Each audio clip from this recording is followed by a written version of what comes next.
It is exactly 1 p.m. on Sunday, January 25th, 2026. In a quiet Sicilian town in southern Sicily, families are setting plates for Sunday lunch when a low rumble rolls through the streets, deep and heavy, like it is coming from under the house. At first, it sounds like an earthquake. Then the road outside begins doing something worse. Thin cracks spider across the asphalt, widening like someone is slowly ripping a sheet of paper. People step outside anyway. One man presses his palm to a wall and feels it vibrating, not shaking up and down, but sliding. The ground is drifting towards the edge, inch by inch, and the cliff line that has always been there suddenly is not solid anymore. Within hours, officials begin clearing neighbourhoods. By the time night falls, around 1,500 people have been told to leave their homes. A roughly 2.5-mile section of cliff has collapsed after days of wind and rain from Storm Harry. Aerial footage shows cars crushed and buildings torn open, some sitting frighteningly close to fresh voids. So far, there are no reported deaths or injuries. But here is the detail that keeps me up. The collapse continues beyond Sunday. Parts of that cliff keep crumbling into Monday, and the next update hinges on one signal that tells experts whether this town gets to come back, or whether the ground is still deciding. The footage is what makes my stomach drop.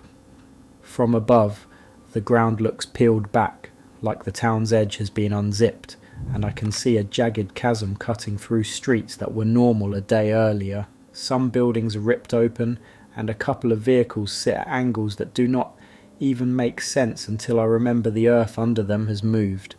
Officials say the collapse runs for roughly 4 kilometres, about 2.5 miles along the cliff line. That's the length of about 40 football fields laid end to end, and it is not one clean break. It is a chain reaction. One section gives way, the tension shifts, then another section slumps. What messes with my head is the contrast. I am staring at real destruction, homes damaged, cars crushed, and yet so far there are no reports of deaths or injuries, which is exactly why the evacuations happen fast. The goal is to stay ahead of the next slide, not react to it. Here is the part that makes this feel less like a freak accident and more like a warning finally coming due. People in this Sicilian town have seen the land misbehave before. Not necessarily like this, not with a chasm ripping open streets overnight, but enough that long-time residents talk about past slides as a scar the town never fully healed from. And the geography does not help. This place sits up on a plateau, with the edge dropping off towards the plain below. When that rim starts to loosen, it does not fail politely. It creeps, it cracks, and then it suddenly gives way in ugly chunks, leaving homes and roads in that nightmare in-between state where nothing looks collapsed, but everything feels like it is one bad hour away from it. That is why officials do not treat this as a one-day event. They are already running geological surveys and watching whether the ground is still moving.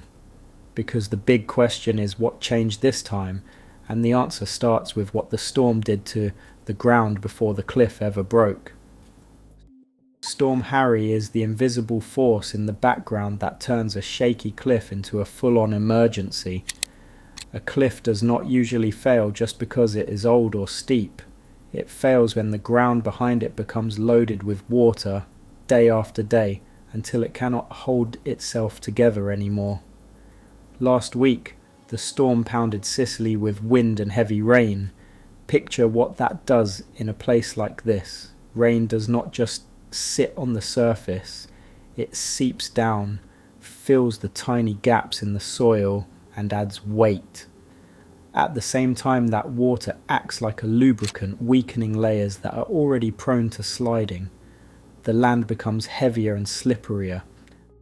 That is why you see these events behave like a slow-motion collapse. The cliff gives way on Sunday, then keeps shedding pieces into Monday, because the ground is still adjusting to all that soaked-in stress. Once that starts, officials cannot treat it like a single incident. They have to assume the next shift could happen while people are still inside.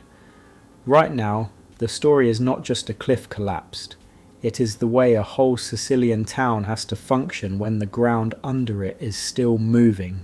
Emergency crews start drawing hard lines, areas nobody is allowed to cross because the chasm is not done.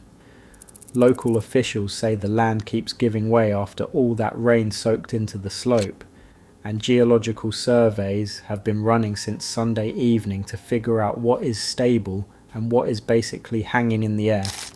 A lot of families get out on their own, staying with relatives if they can, but hundreds of people spend nights in a local sports arena that becomes an emergency shelter almost overnight. Schools close, and at least one key road toward the coast is shut down because the town cannot risk traffic vibrating already fractured ground.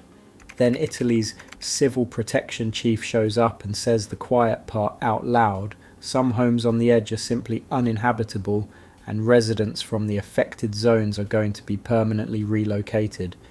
This is the hinge point. Officials say the next call depends on whether, after the water drains away, the moving section finally stops, or at least slows. Until they see that signal, nobody really has the all clear. When you hear landslide, it is easy to picture one sudden avalanche of dirt and then it is over.